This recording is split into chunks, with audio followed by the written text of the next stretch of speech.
برائے اجر بنے گا، یا پھر ہمارے حالات اس پر ہمیں مجبور کر دے کہ ہمیں اب شادیاں سنت طریقے پر کرنی ہے، تو وہ کام ہمارے آئے گا، یا وہ سنت طریقے پر ہمارے لیے اجر و ثواب کا باعث بنے گا، یا پھر یہ چیز جسے چاہ کر ہم اپنائیں گے۔ یہ فیصلہ آپ کے حق میں ہے، یہ آپ سب اس چیز کو جانتے ہیں، ہم سب اس کے اندر شامل ہیں۔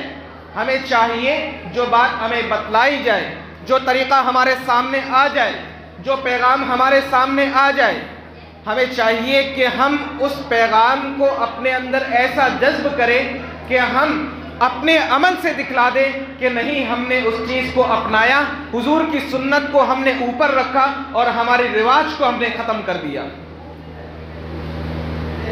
اب میں بتلاتا ہوں آپ حضرات کو کہ شادیاں کس طریقے سے حضور علیہ السلام کے زمانے میں ہوا کرتی تھی، اور آج بھی چند لوگ ایسے ہیں جو چاہتے ہیں ہم حضور کی سنت کے مطابق شادیاں کریں۔ ہیں کچھ لوگ چاہتے ہیں،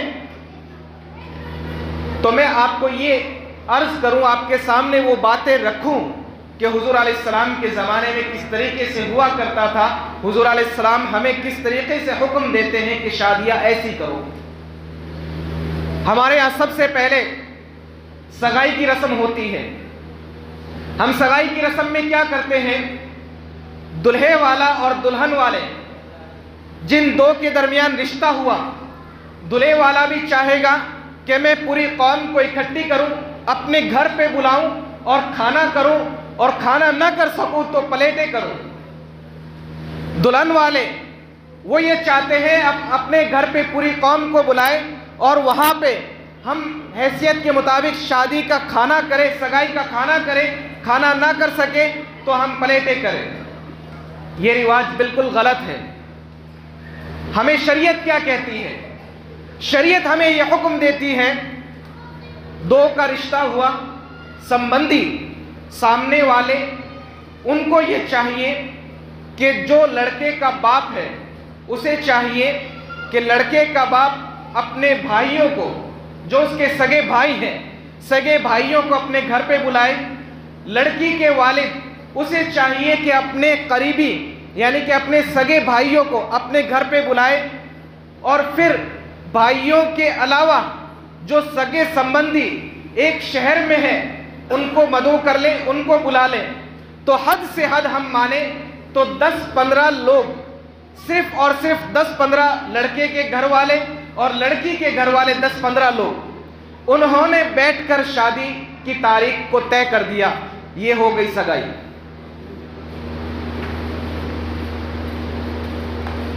ہم جو پورا تام جھام کر رہے ہیں، حضور علیہ السلام نے، حضور علیہ السلام کے سنت طریقے کے خلاف، حضور علیہ السلام کی زندگی کے خلاف، حضور علیہ السلام نے جو عمل بتلایا اس کے خلاف، سنت کے خلاف، اور ہمیں کیا پیغام دیا، اب جب آپ کے سامنے آ چکا ہے، اب ہماری ذمہ داری بنتی ہے کہ ہم سگائی کس طرح کریں۔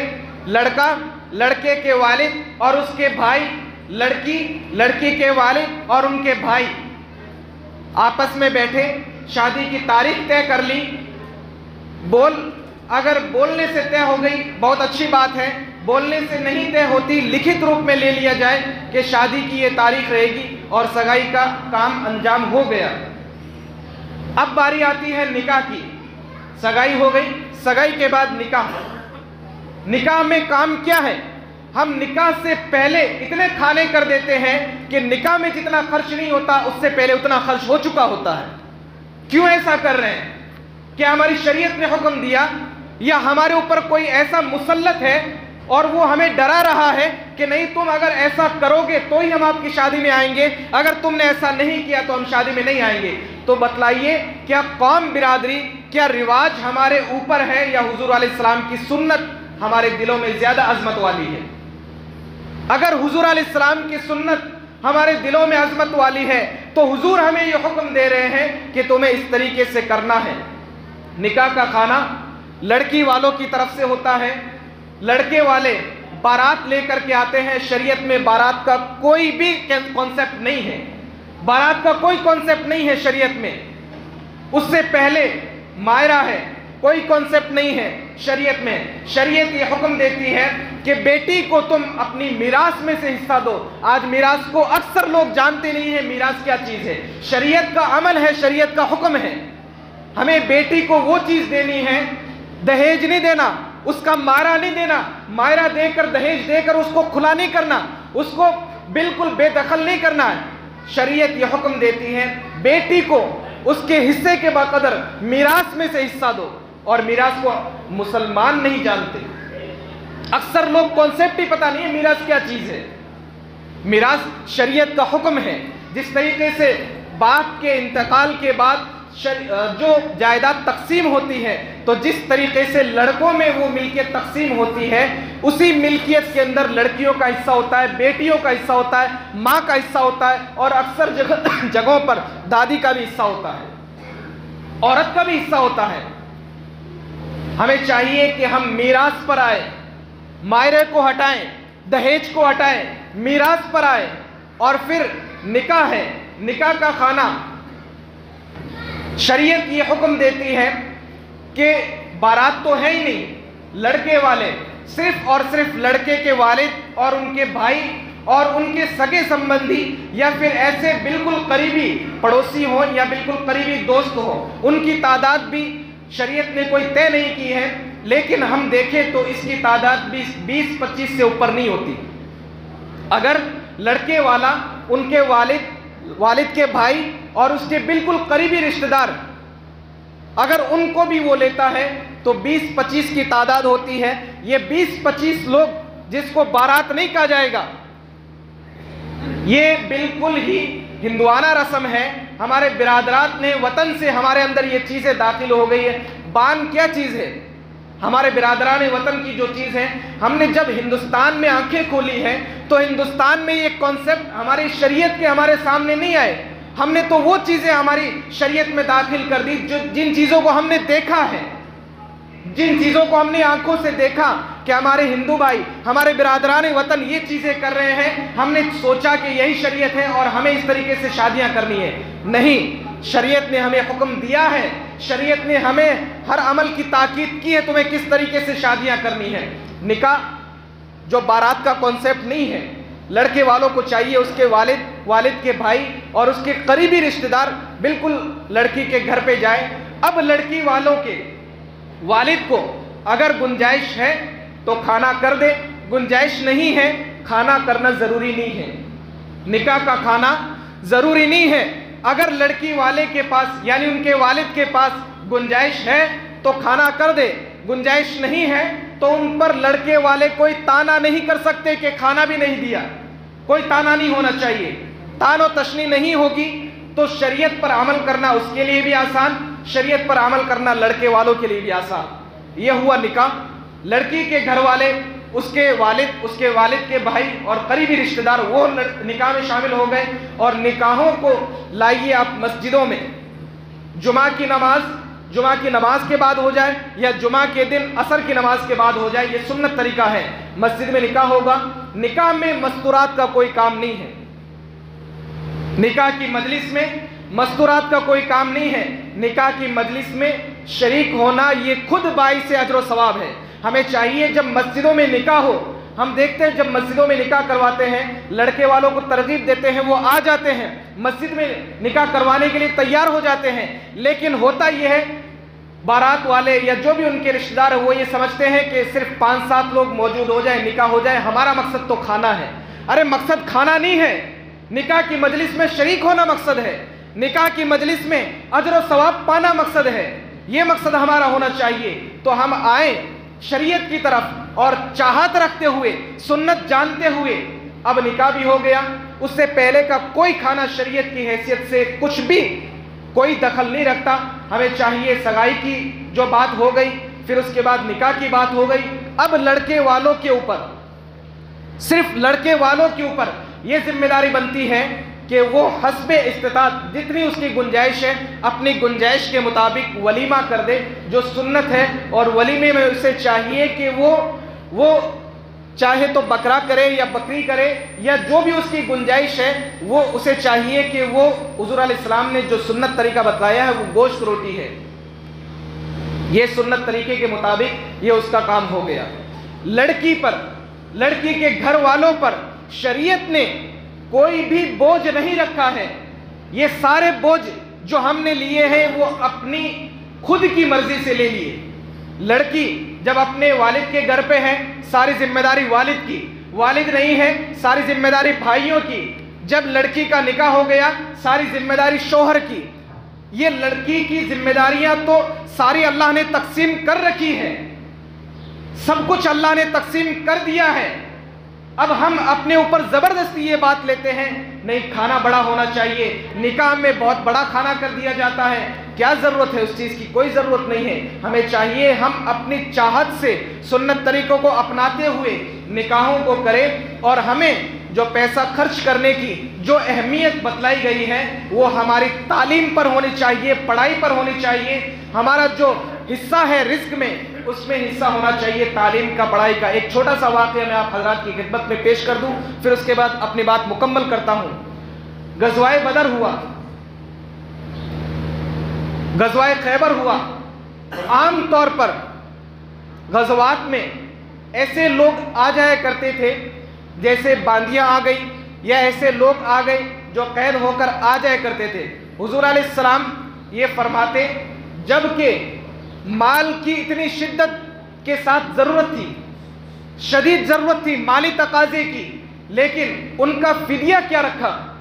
جن کو چھوڑنا ہے، جو قید ہو کر آ گئے، ان کو رہا کرنا ہے، ان کی رہائی کا فیصلہ حضور علیہ السلام نے کیسے فرمایا کہ تم کچھ پڑھنا جانتے ہو، کچھ لکھنا جانتے ہو؟ انہوں نے کہا ہم پڑھنا جانتے ہیں، لکھنا جانتے ہیں۔ حضور علیہ السلام نے فرمایا تمہارا فدیہ یہ ہے، تمہاری رہائی یہ ہے کہ تم 10 لوگوں کو سکھا دو، جو تمہیں آتا ہے وہ 10 لوگوں کو سکھا دو، یہ تمہاری رہائی ہے، یہ تمہارا فدیہ ہے۔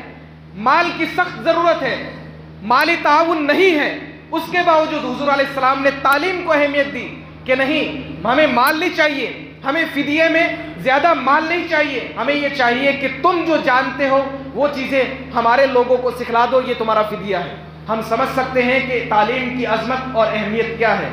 اور اس دور میں، اس وقت میں جب مال کی شدید ضرورت تھی، حضور علیہ السلام نے یہ ہمیں اعمال سکھائے ہیں، یہ پیغام دیے ہیں۔ ہم سنتے ہیں لیکن عمل نہیں کرتے، ہمیں چاہیے، اور کچھ لوگ عمل بھی کرنے والے ہوتے ہیں۔ پرسوں ایک رات فون آیا، اور وہ کسی اور مسلک سے تعلق رکھنے والے ساتھی، اس کے باوجود جب انہیں صحیح بات کا پتہ چلا، صحیح بات کا علم ہوا، انہوں نے راتوں رات فیصلہ لیا اور کہا کہ کل صبح میں ایسا کروں گا جیسا آپ نے کہا ہے۔ تو ہمارے اندر وہ جذبے کہاں ہیں؟ ہمارے خیالات کب چینج ہوں گے؟ ہمارے تصورات کب تبدیل ہوں گے؟ ہمیں چاہیے کہ ہم شریعت کے مطابق جو احکام اللہ تبارک و تعالیٰ نے ہمیں دیے ہیں ان کے مطابق زندگی گزاریں۔ اللہ تبارک و تعالیٰ ہمیں ان باتوں پر عمل کرنے کی توفیق نصیب فرمائے۔ وآخر الدعوانا ان الحمدللہ رب العالمین۔ تعلیم الاسلام میں وہ پروگرام دلوں کا رکھا ہے۔